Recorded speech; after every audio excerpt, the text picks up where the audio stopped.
സ്വന്തം നാട്ടിലേക്ക് അവധിക്ക് പോയ നമ്മുടെ അതിഥി തൊഴിലാളികളുണ്ടല്ലോ, അന്യസംസ്ഥാന തൊഴിലാളികൾ, അതിലെ ഭൂരിഭാഗവും തിരിച്ചെത്തുന്നില്ല. അങ്ങനെ ഇവര് തിരിച്ചെത്താത്തത് മൂലം കേരളത്തിലെ വിവിധ നിർമ്മാണ മേഖല സ്തംഭിച്ചുപോയി. ബംഗാളികളും ആസാമികളുമായി ഇവിടെ ഉണ്ടായിരുന്ന ഭൂരിഭാഗം തൊഴിലാളികളും അവിടെ നടന്ന തെരഞ്ഞെടുപ്പിന് വോട്ട് ചെയ്യുന്നതിനും അതുപോലെ തന്നെ ബലിപ്പെരുന്നാൾ ആഘോഷത്തിൽ പങ്കെടുക്കുവാനാണ് പശ്ചിമ ബംഗാൾ, ആസാം തുടങ്ങിയ സ്വന്തം നാടുകളിലേക്ക് മടങ്ങിയത്. തെരഞ്ഞെടുപ്പും പെരുന്നാളും ഒക്കെ കഴിഞ്ഞിട്ടും ഇവരൊന്നും ജോലിക്കായിട്ട് ഇവിടെ തിരിച്ചെത്താത്തതാണ് പല തൊഴിൽ മേഖലയിലും പ്രതിസന്ധി ഉണ്ടായത്. കൺസ്ട്രക്ഷൻ മേഖലയിലെ തൊഴിലാളികളിൽ ഭൂരിഭാഗവും ഇതര സംസ്ഥാന തൊഴിലാളികളായ ഈ അതിഥി തൊഴിലാളിയായ ഭായിമാരാണ്. മിക്ക ഹോട്ടലുകളിലെയും ഷെഫ് മാത്രമല്ല, വെയിറ്റർമാർ വരെ ഭായിമാരായ അന്യ സംസ്ഥാന തൊഴിലാളികളാണ്. ഇവിടുത്തെ പല മേഖലയിലും നിറഞ്ഞ സാന്നിധ്യമായിരുന്നു ഈ അന്യ സംസ്ഥാന തൊഴിലാളികൾ. ചില സ്ഥാപന ഉടമസ്ഥരും കോൺട്രാക്ടർമാരും ഒക്കെ അവധിക്ക് പോയവരെ കഴിഞ്ഞ ദിവസം ബന്ധപ്പെട്ടപ്പോൾ അവരിൽ പലർക്കും തിരിച്ചു വരാൻ മനസ്സില്ലെന്നാണ് പറഞ്ഞത്. ചിലർക്ക് അയൽ സംസ്ഥാനമായ ആന്ധ്രാപ്രദേശിലേക്ക് ജോലിക്ക് പോകാൻ താല്പര്യമുള്ളതായി പറഞ്ഞു അത്രേ.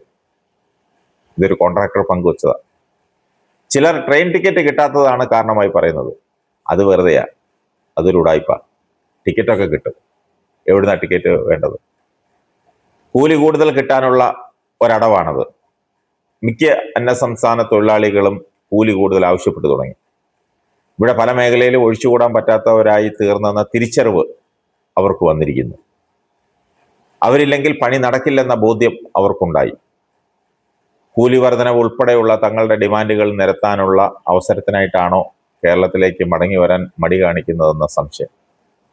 ഏതായാലും പല കോൺട്രാക്ടർമാരുടെയും പണികൾ മുടങ്ങിക്കിടക്കുന്നു. ഒന്നിലധികം പണിയെടുത്തവർക്ക് ബുദ്ധിമുട്ടായി. പണിക്കാരില്ലാത്തത് കാരണം പണി നിർത്തിവെച്ചു. അതുകൊണ്ടെന്താ, പറഞ്ഞ സമയത്ത് പണി തീർക്കാൻ പറ്റുന്നില്ല. പണ്ടൊക്കെ തമിഴന്മാരായിരുന്നു നമ്മുടെ പണിക്കാർ. അവരെയൊന്നും ഇപ്പോൾ കാണാറേയില്ല. അവരിപ്പോൾ വലിയ മുതലാളിമാരായിപ്പോയി. തമിഴ്നാട്ടിൽ നിന്ന് ആരും പണിക്ക് കേരളത്തിലേക്ക് വരുന്നില്ല. കാരണം ഇവിടെ കിട്ടുന്ന കൂലി അവർക്ക് അവിടെ കിട്ടും. പിന്നെന്തിനാ ഇങ്ങോട്ട് വരുന്നതെന്നാ അവർ ചോദിക്കുന്നത്. അവർക്ക് പകരമാണ് ഈ ബംഗാളികൾ വന്നിരുന്നത്. അവരും ഇപ്പോൾ നമ്മളെ തേച്ചു, വരാതെയായി. ഇനി നമ്മൾ എന്ത് ചെയ്യും? പലരുടെയും ചോദ്യചിഹ്നം ഇതാണ്.